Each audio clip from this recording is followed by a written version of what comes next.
Okay, now we are going to explore the principle of a blue ocean strategy. Now, principles of blue ocean strategy are the six main principles that guide the companies through the formulation and the execution of their blue ocean strategy in a very systematic risk minimization and opportunity maximization manner. Yeah. So when we talk about the blue ocean strategy, right? Uh, what would be the principle? What would be the main principle? Yeah. Now, the first principle is to reconstruct market boundaries. To reconstruct market boundaries. So what does it mean? Now, this principle identify the path by which managers can systematically create uncontested market space across diverse industry domain. Thus, limiting the search risk, yeah, or actually expanding the search risk. It will teach companies how to make the competition irrelevant by looking across the strict conventional boundaries of competition to open up commercially important blue ocean.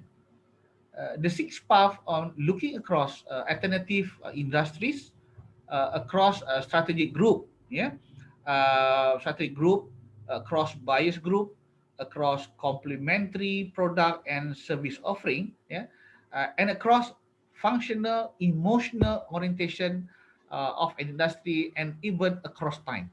So we need to say it is about creating new market segment, creating new market opportunities.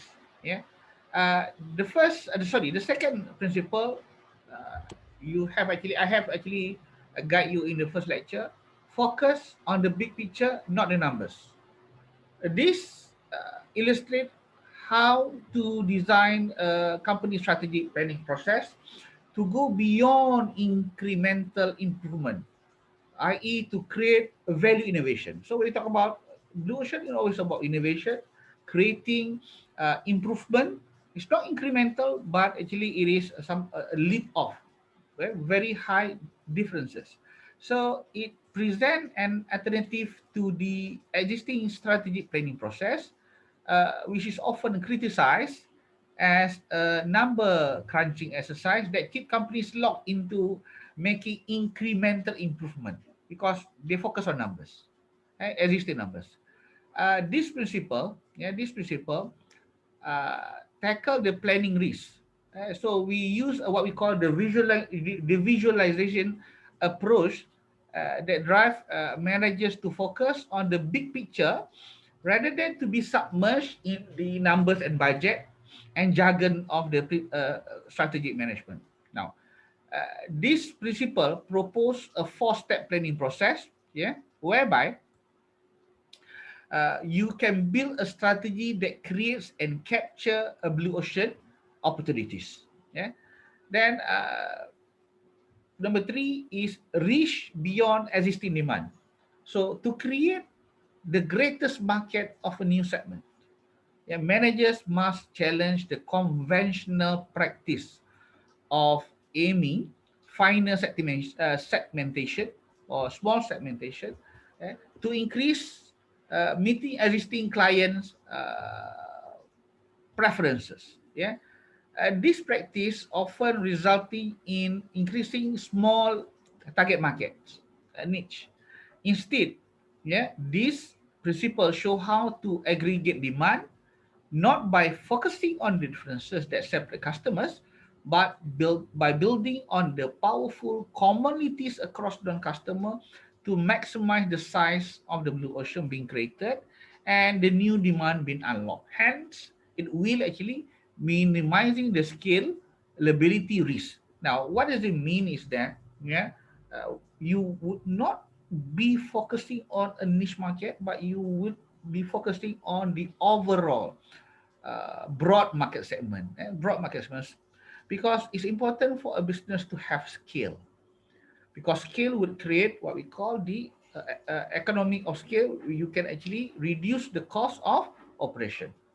Then we move on to the getting the strategic sequence right.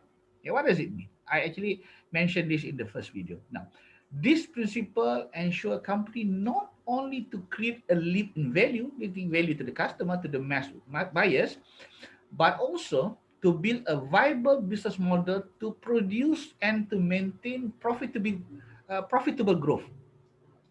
eh? uh, in ensuring that company build a business model that profit from blue ocean they created, it must address the business model risk. Like what are the business model? What will be the business model? Let's say budget airline, what will be the business model? Grab, what will be the business model? Yeah. Uber, what will be the business model? This principle articulates, the sequence in which, managers should create a strategy to ensure that both their companies and their customer win. It's a win-win situation as they create a new business terrain, just like what Asia is doing, creating new market share, creating new market segment, giving opportunities for people to travel, and such this strategy, follow the sequence of what we call utility, price, cost, and adoption. Utility in term of benefit, what benefit, price, what is the price that we're actually looking at, cost, what is our cost, and adoption of the mass market. Now, in addition, there are two more principles that address to the execution risk of a blue ocean strategy. The first one, overcoming key organizational hurdles. Yeah. Now, tipping point is that leadership shows managers. Tipping point leadership, shows managers how to mobilize an organization to overcome key organizational hurdle or the blockages that block the implementation of blue ocean, like legacy issues, you know, like cost issues, manpower issues, all those things that are already there. So this principle, deal with organizational risk.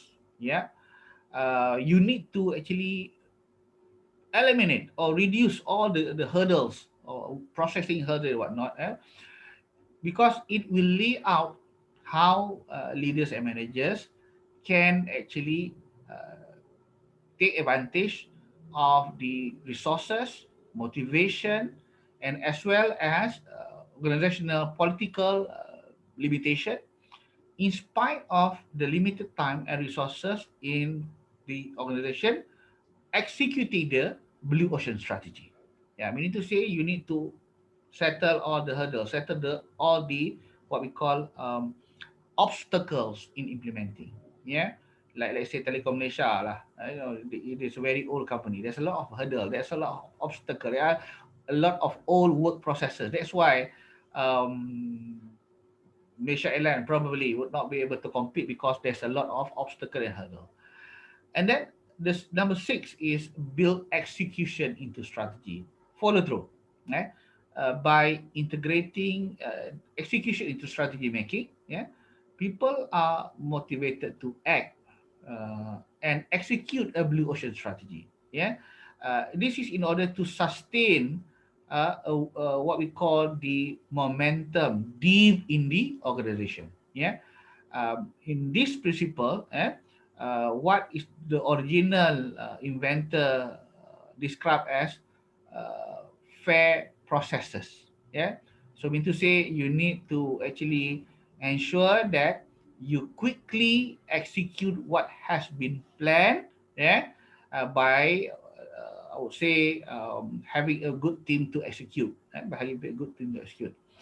uh, why is this important? Because a blue ocean strategy, represent, a departure from status quo. It's no longer the normal way of doing business. It's a new way of doing business. So what it meant is that a fair process, a new process, is required to facilitate, both strategy making and execution by mobilizing people for their voluntary cooperation. It's not forcing, because but then because they believe in it. They believe in it.